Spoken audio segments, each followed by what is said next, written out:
আলহামদুলিল্লাহ, আল্লাহ সুবহানাহু ওয়া তাআলার দরবারে অসংখ্য অগণিত শুকরিয়া জ্ঞাপন করছি, যেই মহান রব পবিত্র রমজানুল মুবারকের প্রথম জুমআয় আমাদেরকে জুমআর নামাজ আদায়ের জন্য মসজিদে আসার তৌফিক দান করেছেন।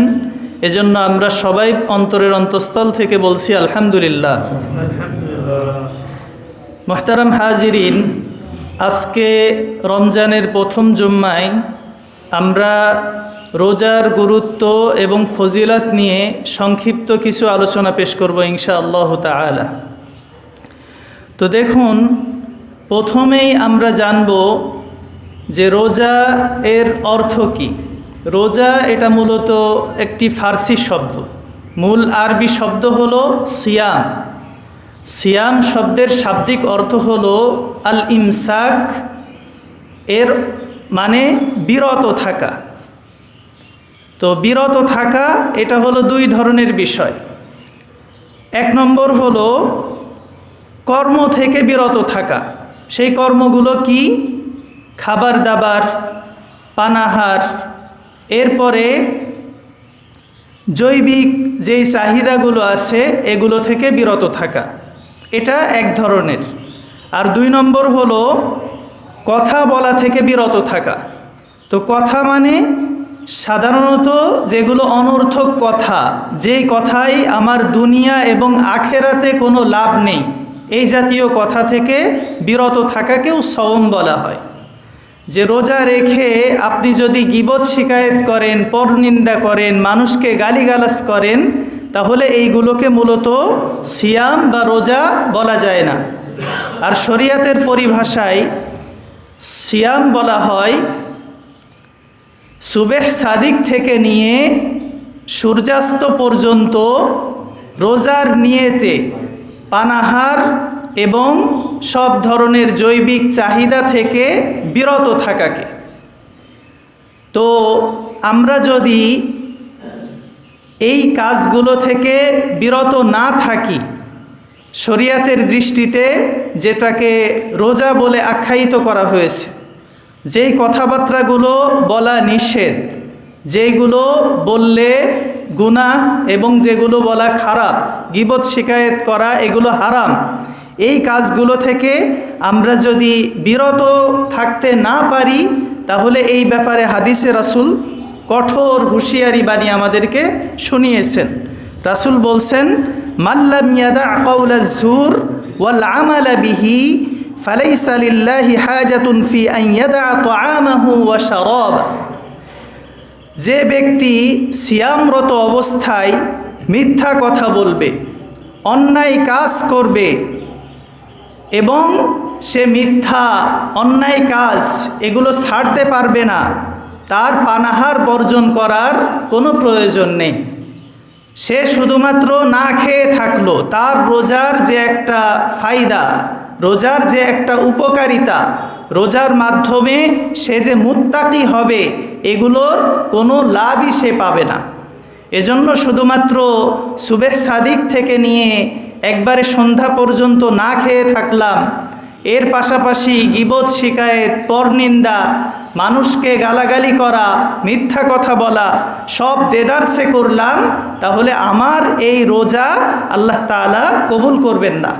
আল্লাহ বলছেন তার এই না খেয়ে থাকার কোনো অর্থ নেই। তো এখন আমাদের যে বিষয়টি বুঝতে হবে যে আল্লাহ তাআলা রোজা, সওম এটা আমাদের উপরে ফরজ করলেন কেন? এটা আল্লাহ তাআলা নিজেই কুরআনুল কারীমে আমাদের এই প্রশ্নের উত্তর দিয়ে দিচ্ছেন। আল্লাহ তাআলা আমাদের উপরে রোজা ফরজ করেছেন যেন আমরা তাকওয়া হাসিল করতে পারি, মুত্তাকি হতে পারি। এই প্রসঙ্গে সূরা বাকারার 183 নম্বর আয়াতে আল্লাহ তাআলা বলছেন, ইয়া আইয়ুহাল্লাযীনা আমানু কুতিবা আলাইকুমুস সিয়াম কামা কুতিবা আলাল্লাযীনা মিন ক্বাবলিকুম লাআল্লাকুম তাত্তাকুন। হে ঈমানদারেরা, তোমাদের উপরে রোজা ফরজ করা হয়েছে যেমন তোমাদের পূর্ববর্তীদের উপর ফরজ করা হয়েছিল, যাতে করে তোমরা মুত্তাকি হতে পারো, তাকওয়া অবলম্বন করতে পারো। তাহলে এই আয়াতের মাধ্যমে আমরা বুঝলাম যে রোজা এটা শুধু আমাদের উপরেই ফরজ করা হয়নি, বরং আমাদের পূর্বে যেসব উম্মত অতিবাহিত হয়েছে তাদের উপরেও রোজা ফরজ ছিল। তো এই আয়াতের সর্বশেষ আল্লাহ বললেন যে আমি রোজা ফরজ করেছি যেন তোমরা মুত্তাকি হতে পারো, তাকওয়া অবলম্বন করতে পারো, পরহেজগার বান্দা হতে পারো। তো তাকওয়াকে যদি আমরা আমাদের জীবনে অবলম্বন করতে পারি, আমাদের দৈনন্দিন জীবনে ধারণ করতে পারি, তাহলে আমাদের দুনিয়ার জীবন যেমন আলোকিত হবে, এর সাথে সাথে আখেরাতের জীবনও অনেক সমৃদ্ধ হবে। তো তাকওয়ার সবচাইতে বড় যেই গুরুত্ব সেটা সূরাতুল বাকারার 2 নম্বর আয়াতে আল্লাহ তাআলা বলে দিয়েছেন। আল্লাহ বলছেন যালিকাল কিতাব লা রাইবা ফি, কুরআন এটা এমন কিতাব যেখানে বিন্দু পরিমাণ কোনো সন্দেহের অবকাশ নেই। হুদাল্লিল মুত্তাকিন, এই কুরআন হলো মুত্তাকিদের জন্য হেদায়েত। এই হেদায়েত এটা এমন গুরুত্বপূর্ণ জিনিস যে দৈনন্দিন আমরা নামাজে, ফরজ নামাজে কমপক্ষে 17 বার আল্লাহ তাআলার কাছে হেদায়েত প্রার্থনা করি। এই যে আমাদের জীবন, আমাদের ঈমান, আমাদের মুসলিম হওয়া, এগুলো সবই হেদায়েতের উপরে নির্ভর। আমরা যদি এই পথ থেকে বিচ্যুত হয়ে যাই তাহলে আমাদের দুনিয়া এবং আখেরাত পুরোটাই বরবাদ হয়ে যাবে। এজন্য আমরা প্রতি নামাজের প্রতি রাকাতে আল্লাহ তাআলার কাছে দোয়া করি, আল্লাহ তাআলার কাছে হেদায়েত প্রার্থনা করি যে ইহদিনাস সিরাতাল মুস্তাকিম, আমাদেরকে সিরাতে মুস্তাকিম বা সরল সঠিক পথের দিকে আপনি হেদায়েত দান করুন।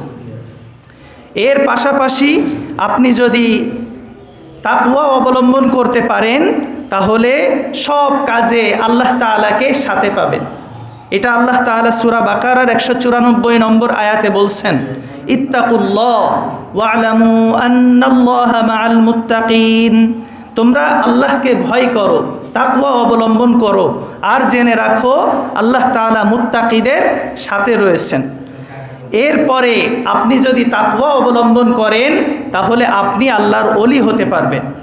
এই ব্যাপারে আল্লাহ তাআলা সূরা ইউনূসে 62 থেকে 64 নম্বর আয়াতে বলছেন, আলা ইন্না আউলিয়া আল্লাহি লা খাউফুন আলাইহিম ওয়া লা হুম ইয়াহজানুন, জেনে রাখো যারা আল্লাহর ওলি তাদের কোনো চিন্তা পেরেশানি কিছুই থাকবে না, তাদের কোনো চিন্তা পেরেশানি নেই। তো আল্লাহর ওলি কারা? আল্লাযীনা আমানু ওয়া কানু ইয়াত্তাকুন, যারা ঈমান আনে এবং আল্লাহকে ভয় করে। তাহলে মুত্তাকি আল্লাহর ওলি কারা? যারা ঈমান আনে এবং আল্লাহকে ভয় করে। তো এই জাতীয় বান্দাদের জন্য পুরস্কার রয়েছে। কি সেই পুরস্কার? আল্লাহ বলছেন, লাহুমুল বুশরা ফিল হায়াতিদ দুনিয়া ওয়া ফিল আখিরাহ, তাদের জন্য দুনিয়া এবং আখেরাতে রয়েছে সুসংবাদ। সেই সুসংবাদ কি? আল্লাহ তাআলা আমাদেরকে জান্নাত প্রদান করবেন, জান্নাত দেবেন। আর লা তাবদীলা লিকালিমাতিল্লাহ, আল্লাহর যেই কথা এটার কোনো পরিবর্তন হয় না। দুনিয়ার মানুষ একটা ওয়াদা করে আবার ওয়াদা ভঙ্গ করে, কিন্তু আল্লাহ তাআলা সম্পর্কে কুরআনে এসেছে ইন্নাকা লা তুখলিফুল মিআদ, যে আল্লাহ তাআলার অঙ্গীকার এটা কখনোই কি হতে পারে না, ভঙ্গ হতে পারে না। আল্লাহ তাআলা কখনোই অঙ্গীকার ভঙ্গ করতে পারেন না। তাহলে আমাদের জন্য দুনিয়া এবং আখেরাতের যেই সুসংবাদ এটাতে কোনো পরিবর্তন হবে না। আমরা মুত্তাকি হতে পারলে আল্লাহ তাআলার এই মহা সুসংবাদ আমরা লাভ করতে পারবো। আর এই জিনিসটাই যালিকা হুয়াল ফাউজুল আযীম, এটাই হলো মহা সাফল্য। সবচাইতে বড় সাফল্য হলো আপনি যদি দুনিয়াতে ভালো থাকতে পারেন এবং আখেরাতে ভালো থাকতে পারেন। এর পাশাপাশি আপনি যদি তাকওয়া অবলম্বন করতে পারেন তাহলে সবচেয়ে বেশি সম্মানিত ব্যক্তি, সবচেয়ে বড় সম্মানিত মানুষ হতে পারবেন। এই ব্যাপারে সূরা হুজুরাতের 13 নম্বর আয়াতে আল্লাহ বলছেন, ইন্না আকরামাকুম ইনদাল্লাহি আতকাকুম, তোমাদের মধ্যে সবচেয়ে বেশি সম্মানিত ব্যক্তি যে তাকওয়া অবলম্বন করে। এর পাশাপাশি আপনি যদি তাকওয়া অর্জন করতে পারেন তাহলে আল্লাহ তাআলার বেহিসাব রিজিক আপনি অর্জন করতে পারবেন। সূরা তালাকে আল্লাহ তাআলা বলছেন, ওয়ামান ইয়াত্তাকিল্লাহা ইয়াজআল লাহু মাখরাজা, যে ব্যক্তি আল্লাহ তাআলাকে ভয় করে, তাকওয়া অবলম্বন করে, আল্লাহ তাআলা তার জন্য পথসমূহ খুলে দেন।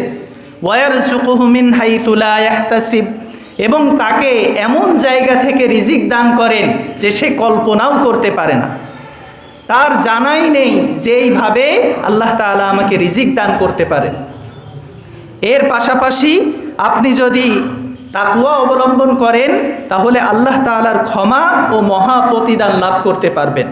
এই প্রসঙ্গে সূরা আহজাবের ৭০ এবং ৭১ নম্বর আয়াতে আল্লাহ তাআলা বলছেন, ইয়া আইয়ুহাল্লাযীনা আমানুত্তাকুল্লাহা ওয়া কুলু কাওলান সাদীদা, হে ঈমানদারেরা তোমরা আল্লাহকে ভয় করো এবং সঠিক কথা বলো, তাহলে কি হবে? ইউসলিহ লাকুম আমালাকুম ওয়া ইয়াগফির লাকুম দুনুবাকুম, আল্লাহ তাআলা তোমাদের আমলগুলোকে সংশোধন করে দিবেন এবং তোমাদের গুনাহগুলোকে ক্ষমা করে দেবেন। এর পাশাপাশি আপনি যদি তাকওয়া অবলম্বন করতে পারেন তাহলে আল্লাহ তাআলা আপনার গুনাহ ক্ষমা করবেন। এই প্রসঙ্গে সূরা তালাকের ৫ নম্বর আয়াতে আল্লাহ তাআলা বলছেন, ওয়ামান ইয়াত্তাকিল্লাহা ইউকাফির আনহু সাইয়্যাতিহি ওয়া ইউযিম লাহু আজরা, যে ব্যক্তি আল্লাহকে ভয় করবে, তাকওয়া অবলম্বন করবে, আল্লাহ তার গুনাহসমূহকে ক্ষমা করে দেবেন এবং তার পুরস্কার অনেক বাড়িয়ে দেবেন। তো মুহতারাম হাজিরিন, তো রোজা আমাদের উপরে ফরজ করা হয়েছে যেন আমরা মুত্তাকি হতে পারি। তো যদি মুত্তাকি হতে পারি তাহলে এতগুলো নিয়ামত আল্লাহ তাআলা আমাদেরকে দান করবেন। তো মুত্তাকি হতে হবে কেমন মুত্তাকি, এটাও আল্লাহ তাআলা কোরআনে বলে দিচ্ছেন। সূরা আলে ইমরানের ১০২ নম্বর আয়াত আল্লাহ বলছেন, ইয়া আইয়ুহাল্লাযীনা আমানুত্তাকুল্লাহা হাক্কা তুকাতিহি ওয়া লা তামুতুন্না ইল্লা ওয়া আনতুম মুসলিমুন, হে ঈমানদারেরা তোমরা আল্লাহকে যথাযথভাবে ভয় করো এবং পরিপূর্ণ মুসলিম না হয়ে তোমরা কেউ মৃত্যুবরণ করো না। তো আল্লাহকে যথাযথভাবে ভয় করতে হবে। যথাযথভাবে ভয় করা এটা তো আসলে সাধ্যাতীত বিষয়। এই আয়াত অবতীর্ণ হওয়ার পরে সাহাবায়ে কেরামও শঙ্কিত হয়ে গিয়েছিলেন। তখন রাসূল সাল্লাল্লাহু আলাইহি ওয়াসাল্লাম তাদেরকে আশ্বস্ত করেছেন যে তোমার সাধ্যে যতটুকু আছে, কারণ কোরআনে আল্লাহ বলেছেন, লা ইউকাল্লিফুল্লাহু নাফসান ইল্লা উসআহা, আল্লাহ তাআলা কোনো সাধ্যাতীত বিষয় কারো উপর চাপিয়ে দেন না।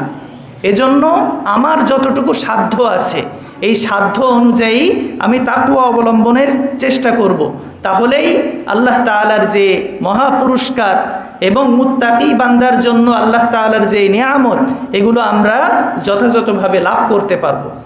তাহলে রোজা ফরজ করা হলো তাকওয়া অর্জনের জন্য। যদি আমরা এই তাকওয়া অর্জন করতে পারি তাহলে দুনিয়ার জীবন যেভাবে আলোকিত হবে আমাদের আখেরাতের জীবনও হবে সমৃদ্ধ। তো মুহতারাম হাজিরিন, এখন আমরা জেনে নিই যে মুত্তাকি আসলে কারা।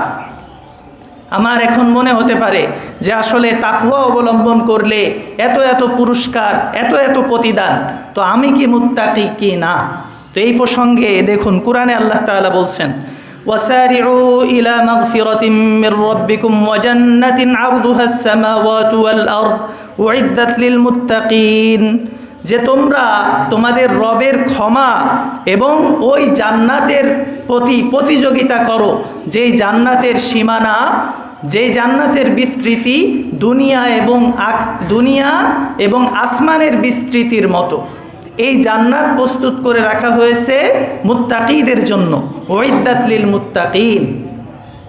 এর পরের আয়াতে আল্লাহ তাআলা মুত্তাকিদের পরিচয় দিচ্ছে, الذين ينفقون في السراء والضراء والكاظمين الغيظ والعافين عن الناس والله يحب المحسنين। মুত্তাকি হলো তারা যারা সচ্ছল এবং অসচ্ছল অবস্থায় আল্লাহর পথে দান করে। ওয়াল কাযিমিন আল গাইজ, যারা ক্রোধ বা রাগ সংবরণ করে। ওয়াল আফিনা আনিন নাস, এবং মানুষ তার প্রতি কোনো অন্যায় আচরণ করলে তাদেরকে ক্ষমা করে দেয়। আল্লাহু ইউহিব্বুল মুহসিনিন, আর আল্লাহ তাআলা এই রকম সৎকর্মশীলদের ভালোবাসেন।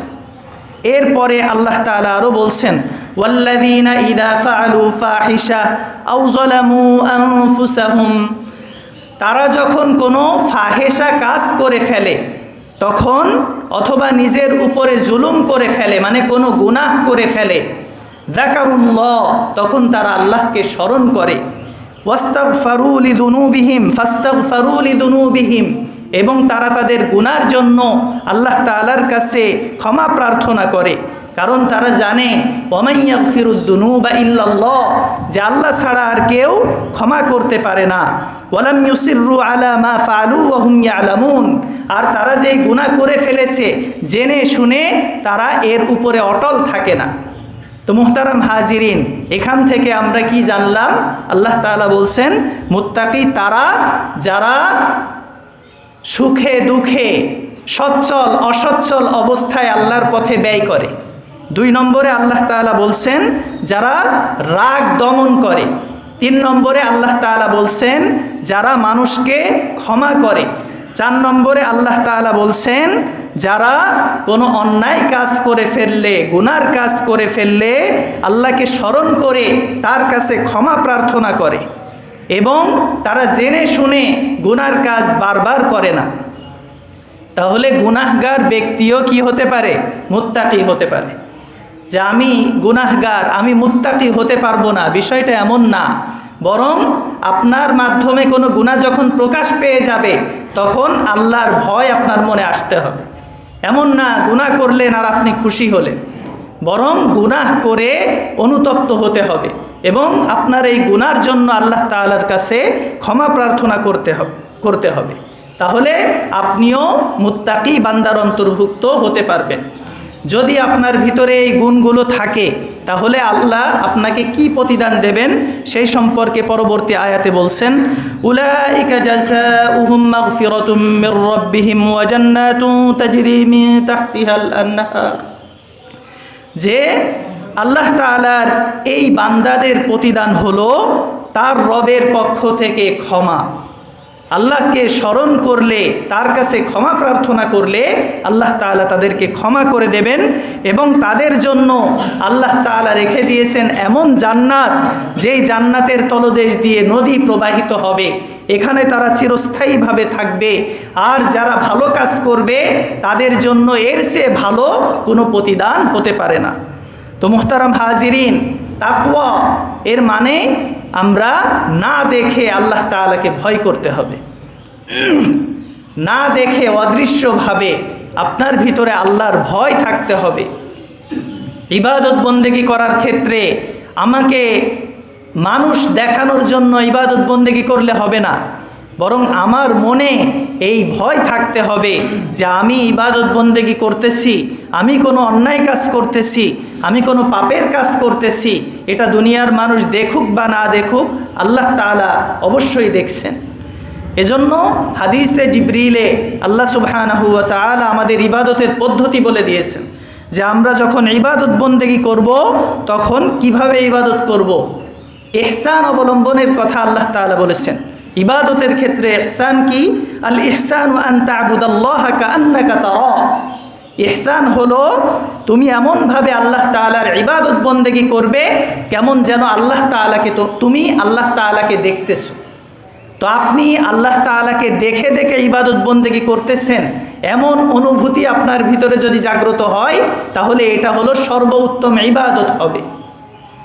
আপনি যদি এখানে অনেক ক্ষমতাশীল কারো সামনে, যার হাতে মনে করেন আপনার কিছু রিজিকের ব্যবস্থা আছে, এই ব্যক্তির সামনে উপস্থিত থাকলে আপনার চলাফেরা কথাবার্তা কেমন হয়? তো আল্লাহ তাআলা সবচাইতে বেশি ক্ষমতাশীল, সবচাইতে বেশি ক্ষমতাধর, তার সামনে দাঁড়িয়ে আপনি ইবাদত করছেন, তাহলে আপনার ভিতরে যদি এমন অনুভূতি আপনি জাগাতে পারেন যে আল্লাহ তাআলা আমাকে দেখছে, তাহলে আপনার ইবাদতটা কেমন হতে হবে। আর যদি আপনি এই স্তর অবলম্বন করতে না পারেন তাহলে হাদিসে রাসূল বলছেন ফাইল্লাম তাকুন তারাহু ফাইন্নাহু ইয়ারাকা, যদি তুমি আল্লাহকে দেখে দেখে ইবাদত বন্দেগী করতে না পারো তাহলে অন্তত এইভাবে ইবাদত বন্দেগী করো যে আল্লাহ তাআলা তোমাকে দেখছেন। যে আল্লাহ তাআলা তোমাকে দেখছেন, তাহলে তোমার ইবাদত বন্দেগী, তোমার ইবাদত করার ক্ষেত্রে অনুভূতি এগুলো কত উচ্চ পর্যায়ের হতে হবে। লোক দেখানোর কথা তো দূরে থাক, যখন আপনার ভিতরে এই অনুভূতি জাগ্রত হবে, তখন আপনাকে বলে দেয়া লাগবে না যে আপনার রুকু হচ্ছে না, রুকুর তাসবিহ 3 বার 7 বার পড়েন, আপনার নামাজ দ্রুত হয়ে যাচ্ছে, এগুলো বলা লাগবে না। বরং আপনার ভিতরে যেই তাকওয়া আছে, আল্লাহ তাআলার ভয় আছে, ওই ভয়ে তাড়িত হয়ে আপনার ইবাদত বন্দেগী এগুলো সুন্দর হয়ে যাবে। তো মুহতারাম হাজিরিন, আমরা যদি রোজা রাখতে পারি, এগুলো তাকওয়া অবলম্বন করতে পারি, তাহলে আল্লাহ তাআলার কাছে আমরা এমন প্রতিদান লাভ করতে পারব। তো এই পর্যায়ে আমরা জানব যে রমজান মাস, এই রমজান মাসের ফজিলত কি। রমজান মাসের সবচেয়ে বড় ফজিলত যে আল্লাহ তাআলা এই মাসে কুরআন অবতীর্ণ করেছেন। আল্লাহ সুবহানাহু ওয়া তাআলা সূরা বাকারার 185 নম্বর আয়াতে বলছেন, শাহরু রমাদানাল্লাযী উনজিলা ফীহিল কুরআন, যে রমজান হলো সেই মাস যেই মাসে কুরআন নাজিল করা হয়েছে। এই কুরআন কেন নাজিল করা হয়েছে? হুদাল্লিন নাস, মানুষের হেদায়েতের জন্য, শুধু মুত্তাকিদের হেদায়েতের জন্য না, বরং এই পৃথিবীতে যত মানুষ আসবে সব মানুষের হেদায়েতের জন্য এই কুরআন আল্লাহ তাআলা অবতীর্ণ করেছেন। ওয়াবাইয়িনাতিম মিনাল হুদা ওয়াল ফুরকান, আর কেন? আল্লাহ তাআলা হেদায়েত এবং গুমরাহি এগুলোর মাঝে পার্থক্য দেখানোর জন্য এই কুরআন অবতীর্ণ করেছেন। সুতরাং ফামান শাহিদা মিনকুমুশ শাহরা ফালইয়াসুম, তোমাদের মধ্য থেকে যে কেউ রমজান মাস পেলে সে যেন রোজা রাখে। তো যারা প্রাপ্তবয়স্ক, যাদের উপরে রোজা ফরজ, এই রমজান পাওয়ার সাথে সাথে সবাইকে রোজা রাখতে হবে। কেউ যদি রোজা না রাখে, তাহলে শরিয়াতের যে পঞ্চভিত্তি, ইসলামের ভিত্তি 5টা জিনিস, তার মধ্যে একটা হলো রমজান মাসে রোজা রাখা। তো এই রমজান মাস পাওয়া সত্ত্বেও রোজা না রাখলে সে কখনোই একজন ভালো মুমিন, প্রকৃত মুমিন হতে পারবে না। কারণ একটা ঘরের যদি 5টা খুঁটি থাকে, একটা তাঁবুর যদি 5টা খুঁটি থাকে, একটা খুঁটি যদি ভেঙে যায়, তাহলে ওই তাঁবু কি ভালো থাকে? ভালো থাকে না। তো ইসলামের ভিত্তি 5টা, আপনি একটা ভিত্তি ঠিক রাখলেন না, তাহলে আপনি ভালো মুসলমান কিভাবে দাবি করবেন? এজন্য যারা বাচ্চারা আছে তাদেরকে আপনারা কি করবেন? অভ্যস্ত করে তুলবেন, তাদেরকেও রোজা রাখার জন্য অভ্যাস করবেন। আগেও একদিন বলছিলাম যে অনেকের পরিবারে তার বাচ্চার বয়স 20 বছর হয়ে গেছে, সে তো আর বাচ্চা নেই, প্রাপ্তবয়স্ক হয়ে গেছে, তারপরেও বলে ছোট মানুষ, ও রোজা রাখতে পারে না। তো আসলে এই রোজার বিধান কে দিয়েছেন? আল্লাহ দিয়েছেন। আপনি আপনার বাচ্চার প্রতি যতটা দয়াবান, তার চাইতে আল্লাহ তাআলা আপনার বাচ্চার প্রতি 100 গুণ বেশি দয়াবান। একটি হাদিসে এসেছে, রাসূল সাল্লাল্লাহু আলাইহি ওয়াসাল্লাম বলেছেন, তোমরা এই দুনিয়ায় বাবা মায়ের প্রতি যেই ভালোবাসা, এক প্রাণী আরেক প্রাণীর প্রতি যেই ভালোবাসা দেখো, এই ভালোবাসাগুলো হলো 100 ভাগের 1 ভাগ। এই 100 ভাগের 1 ভাগ ভালোবাসার কারণে, ভালোবাসা আল্লাহ তাআলা সৃষ্টির ভিতরে দিয়েছেন, তাই আমাদের ভিতরে বাপমার প্রতি, বাপমার সন্তানের প্রতি এত ভালোবাসা, এক প্রাণীর আরেক প্রাণীর প্রতি এত ভালোবাসা।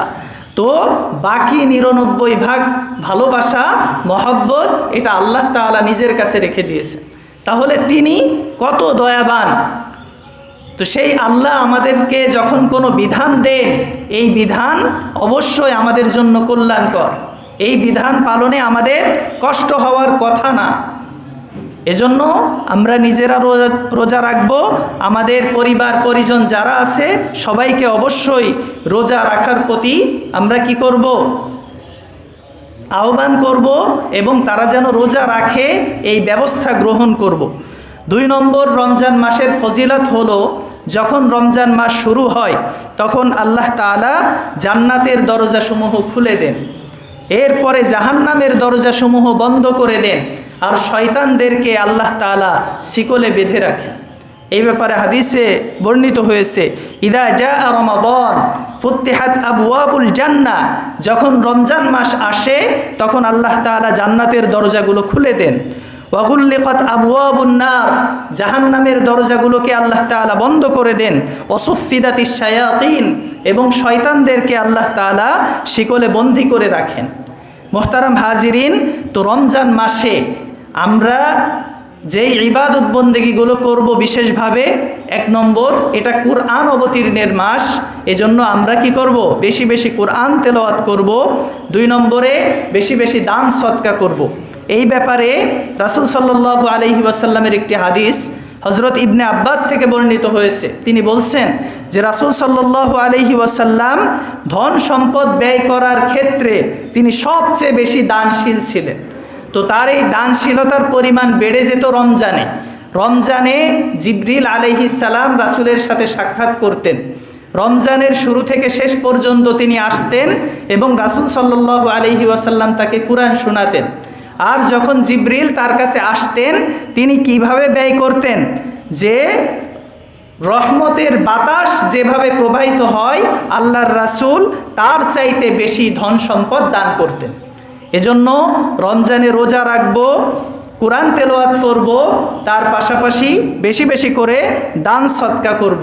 আর আমরা যে রোজা রাখি, এই রোজা এটা এমন গুরুত্বপূর্ণ বিষয় যে আল্লাহ তাআলা বলছেন, আস-সিয়ামু লি ওয়া আনা আজজি বি, রোজা এটা একমাত্র আমার জন্য, আমি এর প্রতিদান দেব। আল্লাহ তাআলা নিজ হাতে আমাদেরকে রোজার প্রতিদান দেবেন।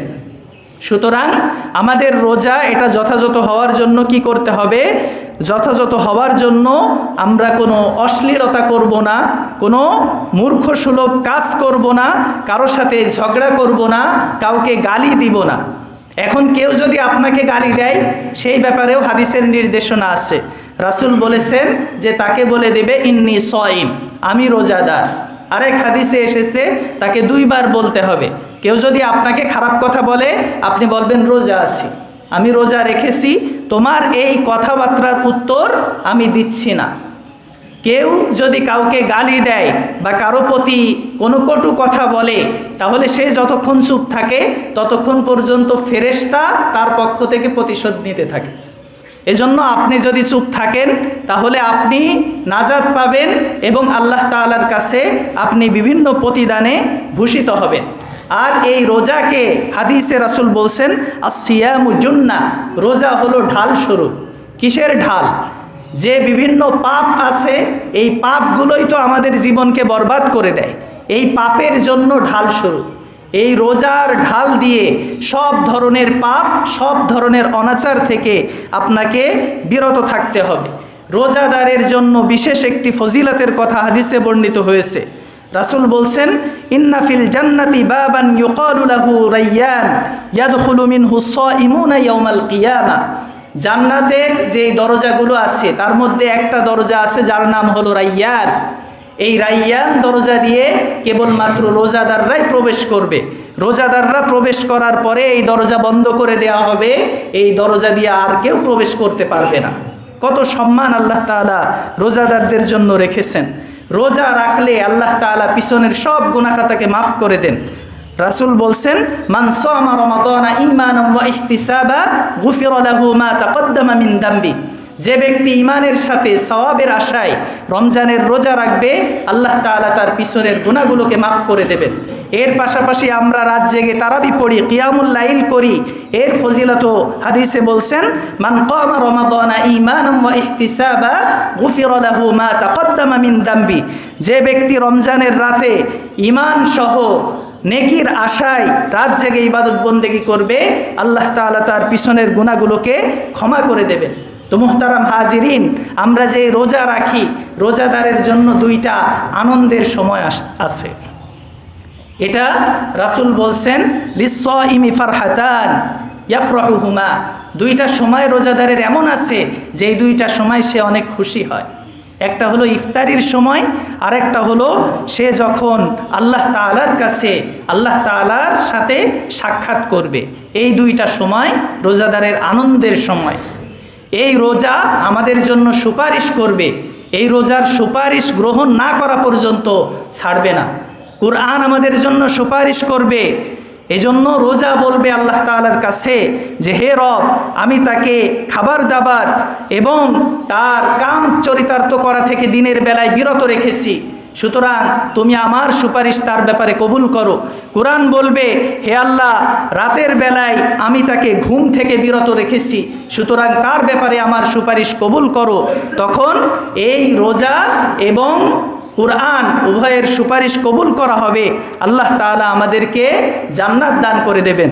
তো সুতরাং আমাদের রমজানে যা করণীয়, 1 নম্বর রোজা রাখতে হবে, 2 নম্বর তারাবি আদায় করতে হবে, 3 নম্বর দান সদকা করতে হবে, 4 নম্বর বেশি বেশি করে কোরআন তেলাওয়াত করতে হবে, 5 নম্বর বেশি বেশি করে নফল ইবাদত করতে হবে, 6 নম্বর বেশি বেশি করে দোয়া করতে হবে, 7 নম্বর আল্লাহ তাআলার কাছে তওবা ইস্তেগফার মাগফিরাত কামনা করতে হবে, 8 নম্বর রমজানের শেষে ইতিকাফ করতে হবে, 9 নম্বর শবে কদর সবচেয়ে ফজিলতপূর্ণ যে রজনী 1000 লাইলাতুল কদরি খায়রুম মিন আলফি শাহর, 1000 মাসের চাইতে উত্তম এই রাত আমাদের অন্বেষণ করতে হবে।